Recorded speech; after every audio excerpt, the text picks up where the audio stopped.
எனக்கு தெரிஞ்சு மகேந்திர சிங் தோனி நீங்க ஃபேனா இருக்காதீங்க, யாரா வேணா இருங்க.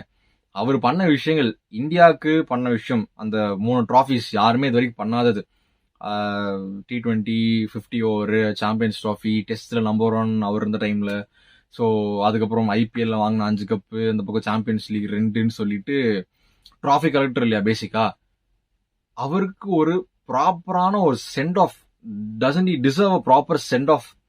ஏன்னா இந்தியன் டீம்லயே அவர் கிடைக்கல. 19ல அந்த தோத்ததுக்கு அப்புறம் அவரே வந்துட்டு வெளியே போயிட்டாரு. ஸோ அட்லீஸ்ட் இங்கேயாச்சும் இந்த மனுஷனுக்கு ஒரு ப்ராப்பரான சென்ட் ஆஃப். ஏன்னா இந்த டீம் எப்படி இருக்குது அப்படின்னா, எல்லா டைமும் டீமுக்கு ஒரு பிரச்சனைனா தோனி தான் வந்து சரி பண்ணணுமா அப்படின்றதான் என்னுடைய கேள்வி. ஏன்னா ஃபார் எக்ஸாம்பிள் இப்போ 2017 அந்த 18ல உள்ள வந்தாங்க இல்லைங்களா, அப்பவுமே முதல்ல தோனி தான் டீமை தாக்கு பிடிச்சி தூக்கி பிடிச்சிட்டு போயிட்டு இருந்தாரு. கேப்டனா நான் சொல்றேன், இப்போ அந்த பொறுப்பை ஏத்துக்கிற இடத்துல இருக்கிறது நான் சொல்றேன். ஸோ 18ல தோனி தான் அதை பண்ணி கொடுத்தாரு.